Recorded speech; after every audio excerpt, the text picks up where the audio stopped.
Assalamualaikum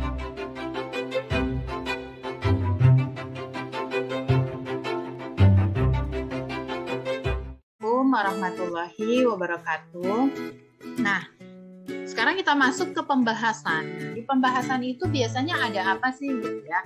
Nah, di pembahasan itu merupakan pemikiran original untuk memberikan penjelasan dan interpretasi atas hasil penelitian yang telah dianalisis guna menjawab pertanyaan penelitian. Jadi gini, pembahasan itu adalah bagaimana kita memberikan penjelasan terkait dengan hasil dari penelitian itu. Jadi nanti dilihat apakah dia benar-benar membahas hasil penelitiannya atau bahasanya ternyata melenceng kemana-mana. Pembahasannya itu ada juga yang seperti itu, nanti kamu bisa lihat di beberapa artikel. Nah, dan pembahasan itu akan sangat tergantung dari banyak atau sedikitnya sumber pustaka yang udah dibaca gitu. Kalau makin banyak sumber pustaka yang dibaca, makin kaya pembahasannya. Tapi kalau hanya sedikit ya pembahasannya juga ya balik-balik lagi kata-kata itu gitu ya. Nah, dan biasanya dalam pembahasan itu juga disampaikan keterbatasan penelitian. Nah, seringkali kadang dalam satu artikel dia tidak menyampaikan hal ini, padahal sebenarnya dengan dia menyampaikan keterbatasan penelitian, dia bisa memberikan saran atau ide untuk orang lain meneliti kembali dengan memperbaiki keterbatasan yang dia lakukan. Jadi kayak contoh misalnya ternyata keterbatasan itu misalnya sebagai contoh dapat terkait dengan teori yang digunakan. Misalnya teorinya membahas A, B, C, D, E, tapi saya hanya bahas A dan B karena keterbatasannya ini. Itu bisa jadi satu keterbatasan dalam penelitian. Nah, bisa jadi nanti saran dia adalah kepada peneliti berikutnya membahas yang CD-nya atau metode yang diaplikasikan. Sebagai contoh misalnya metode yang saya gunakan dalam hal ini adalah wawancara via Zoom misalnya. Ternyata wawancaranya mungkin punya keterbatasan karena adanya kendala sinyal atau mungkin dalam hal kaitannya dengan kuota dan seterusnya. Jadi itu bisa menjadi keterbatasan. Oke, dan itu bisa menjadi dasar untuk bagian selanjutnya itu membahas juga misalnya kayak ini, kalau ini contohnya keterbatasan dalam penggunaan instrumen mengumpulkan data. Jadi dia menyebutkan bahwa kemungkinan tidak ada hubungan antara asupan lemak dengan profil lipid darah karena saya menggunakan pengumpulan konsumsinya itu hanya dengan petrikol. Jadi dia bilang dengan petrikol, padahal kan mungkin bisa jadi digabungkan dengan FFI gitu ya. Nah, kemudian dibahas bahwa bisa jadi dia mencari literatur yang menunjukkan bahwa kemungkinan dengan petrikol itu bisa jadi ada bias mengingat. Tapi kemudian bisa disanggah lagi, tapi saya sudah mencoba untuk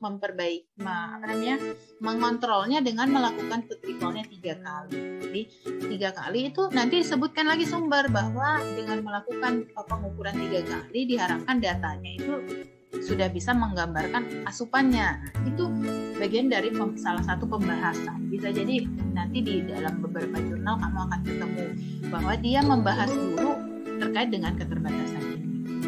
Nah, baru nanti setelah itu dia akan masuk ke pembahasan terkait hasil penelitian. Nah, hasil penelitian itu bisa dibahas dengan 3 aspek.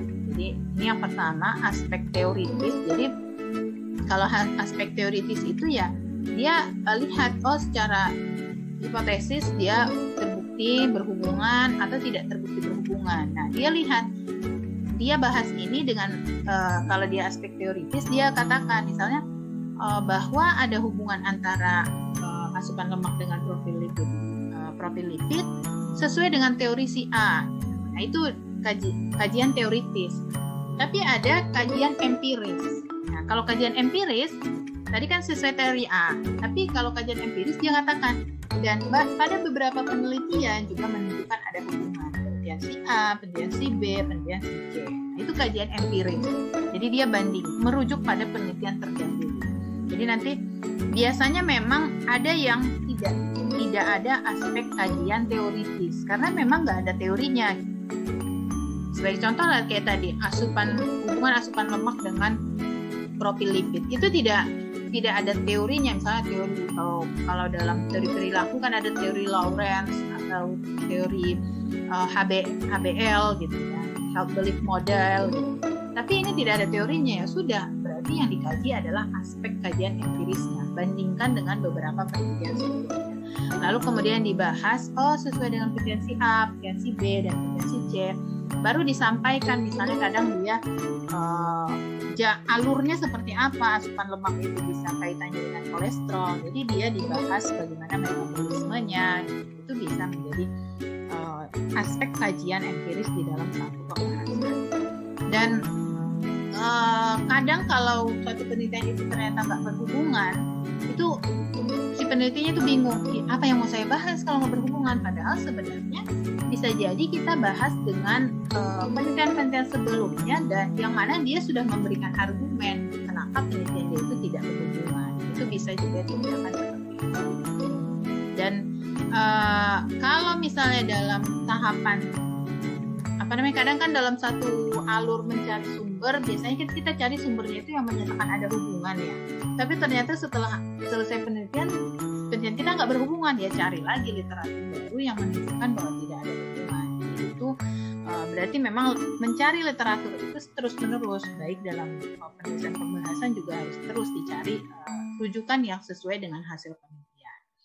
Nah, ada juga yang dibahas itu adalah aspek implikasi hasil. Jadi dalam hal ini memang fokusnya nanti dia akan memberikan saran. Jadi hasil penelitiannya itu ketika dia katakan misalnya ada hubungan antara asupan lemak dengan profil lipid, ya, lalu dia akan menyatakan aspeknya bahwa ketika misalnya ini terjadi pada wanita hamil, ketika dia konsumsi lemaknya tinggi, kemudian profil lipid darahnya meningkat, jadi misalnya kadar kolesterolnya tinggi, trigliseridanya tinggi, ini akan berdampak pada kondisi diabetes gestasional pada saat hamil, lalu kemudian bisa menimbulkan berat badan janinnya meningkat dengan sangat banyak, gitu ya, atau berat badan ibu meningkat sangat banyak, kemudian nanti akan berisiko mengalami sesar, gitu. Jadi itu aspek implikasi hasil. Jadi dia membahasnya ke arah seperti itu. Nah, ada juga yang seperti itu. Jadi pembahasan itu banyak gayanya gitu. Jadi nggak semuanya juga dibahas dalam satu artikel. Jadi ada yang bahas cuma aspek teoritisnya, ada yang bahas aspek empirisnya, ada yang bahas aspek hasil. Jadi dia bermacam-macam. Jadi nanti kamu bisa lihat model-model dari gaya selingkung dalam penulisan pembahasan. Demikian materinya, semoga bermanfaat. Assalamualaikum warahmatullahi wabarakatuh.